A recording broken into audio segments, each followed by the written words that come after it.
கொங் கொங் கொங். உமோஃபியாவுல அந்த ராத்திரி ஓஜன் கருவியோட சத்தம் ஒரு மாதிரி பதட்டமா ஒலிக்குது இல்லையா? நகர அறிவிப்பாளர் வேற நாளைக்கு எல்லாரும் சந்தையில கூடணும்னு சொல்றாரு. ஆமா, அந்த அறிவிப்புல ஏதோ ஒரு சோகம் இருக்கிற மாதிரி ஒகங்குவ உணர்றதா அஷிபே சொல்றாரு. சரி, இன்னைக்கு நாம சினு அச்சிபேயோட சிதைவுகள் புத்தகத்துல அந்த 2வது அத்தியாயத்தை கொஞ்சம் ஆழமா பார்க்கலாம். ஒரு கொலை, அதுக்கு உமோஃபியா சமூகம் எப்படி எதிர்வினையாற்றுது, குறிப்பா ஒகோங்குவோட பங்கு என்ன, இதெல்லாம் பார்க்க போறோம். கண்டிப்பா. முதல்ல அந்த இரவு நேரத்தை பத்தி சொல்லணும்.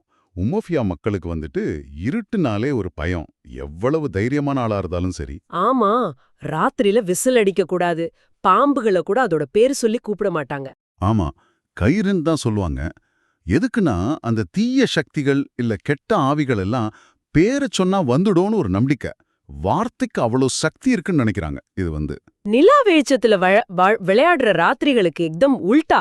ம், சரி, அப்புறம் மறுநாள் காலையில சந்தை கூடுது. கிட்டத்தட்ட ஒரு 10,000 ஆண்கள் கூட்டம், பயங்கரமா இருக்கு.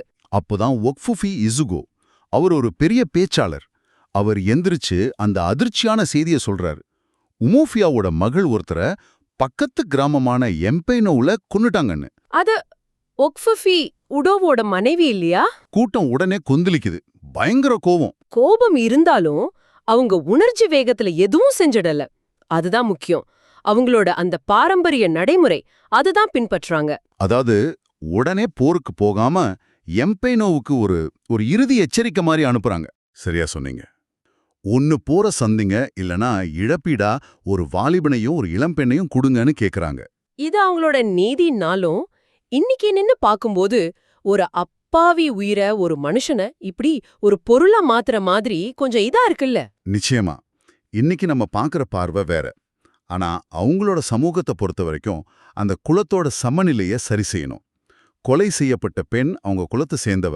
அதுக்கு ஈடு செய்யறது குலத்தோட கடமை. அது மட்டும் இல்ல. சொல்லுங்க. உமோஃபியானா சுத்துப்பட்டு ஊருக்கெல்லாம் ஒரு பயம் உண்டு. போர்லயும் சரி, மந்திர சக்திகள்லயும் சரி, அவங்க ரொம்ப சக்தி வாய்ந்தவங்க. ஆமா, அவங்களோட அந்த அகடி நோயின்னு ஒரு போர் மருந்து சொல்றாங்களே, ஒற்றை காலோட இருக்கிற வயசான பெண்ணுன்னு அர்த்தமா? ஆனா சுவாரஸ்யமான விஷயம் என்னன்னா, அந்த மருந்து அநியாயமான போருக்கு உதவாதுன்னு அவங்களே நம்புறாங்க. கரெக்ட். அந்த நம்பிக்கை ரொம்ப முக்கியம். ஆனா இந்த முறை நடந்த கொலை அநியாயம், அதனால தங்களோட கோபம் நியாயமானதுன்னு அவங்க உறுதியா நம்புறாங்க. எதிரிகளுக்கும் அது தெரியும். அதனாலதான் ஒகோங்குவாவை தூதுவரா அனுப்புறாங்க. அவரும் எம்பைனோவுக்கு போறாரு. அங்க அவருக்கு நல்ல மரியாதை கிடைக்குது. ஆமா, பெரிய எதிர்ப்பு இல்லாம 2 நாள்ல அந்த பையன் இகேமுஃபுனாவையும் ஒரு இளம் பெண்ணையும் கூட்டிக்கிட்டு திரும்பி வந்துடுறாரு. அந்த பொண்ணு கொல்லப்பட்ட ஊடோவுக்கு மனைவி ஆகிறா, அந்த இழப்ப சரி செய்யற மாதிரி.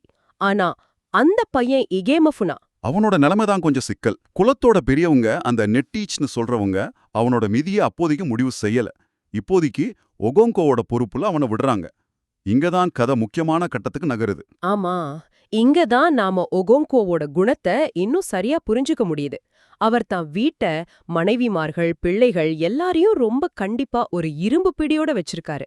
அதுக்கு காரணம் என்னன்னு பார்த்தா, அவருக்குள்ள இருக்கிற அந்த பயம்.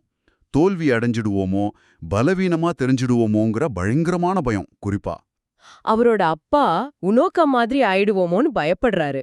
சரியா சொன்னீங்க. உனோக்கா ஒரு சோம்பேறி, எந்த பட்டமும் வாங்காதவர், அக்குப்பாலான்னு சொல்லுவாங்க. அதாவது சமூகத்துல மதிப்பு இல்லாத ஒரு நிலை அது.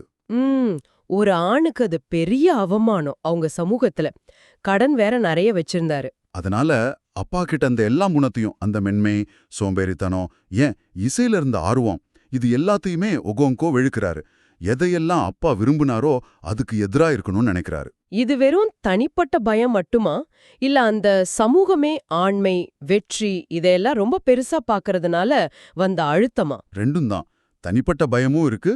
அதே சமயம் அவரோட சமூகம் தோல்வியை ஏத்துக்காத, ஆண்மையை ரொம்ப உயர்வா மதிக்கிற ஒரு சமூகமாவும் இருக்கு.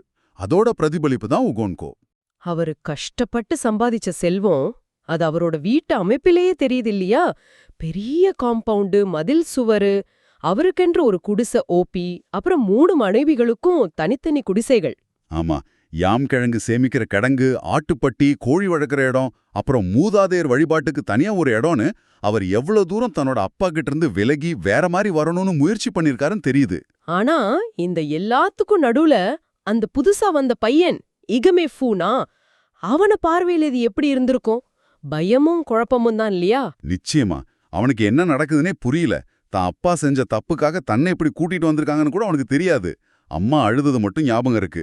திடீர்னு ஒரு அந்நியன் கிட்ட ஒப்படைக்கப்பட்டு வேற ஒரு ஊருக்கு வந்துட்டான். அந்த பிஞ்சு மனசுல எவ்வளோ கலக்கம் இருந்திருக்கும். உண்மைதான். ஆக இந்த அத்தியாயத்துல ஒரு சமூகம் எப்படி ஒரு அநீதியை எதிர்கொள்ளுது, அவங்களோட பாரம்பரியம், விதிகள் இதையெல்லாம் பார்க்கறோம். அதே நேரத்துல ஒஹோங்குவோட தனிப்பட்ட அச்சங்கள் அது எப்படி அவரோட செயல்களை தீர்மானிக்குதுன்னு பார்க்கறோம். கூடவே அப்பாவி இகமஃபுனாவோட நிலையும் பார்க்கறோம். ஒரு குலத்தோட நீதி இன்னொருத்தனோட வாழ்க்கையை எப்படி தலைகீழா மாத்துதுன்னு தெரியுது. நிச்சயமா இது உங்களுக்கான ஒரு சிந்தனை. ஒரு சமூகத்தோட நீதி அதை செயல்படுத்துற முறை இது இகமஃபுனா மாதிரி தனிநபர்களோட வாழ்க்கைய எப்படியெல்லாம் பாதிக்குது.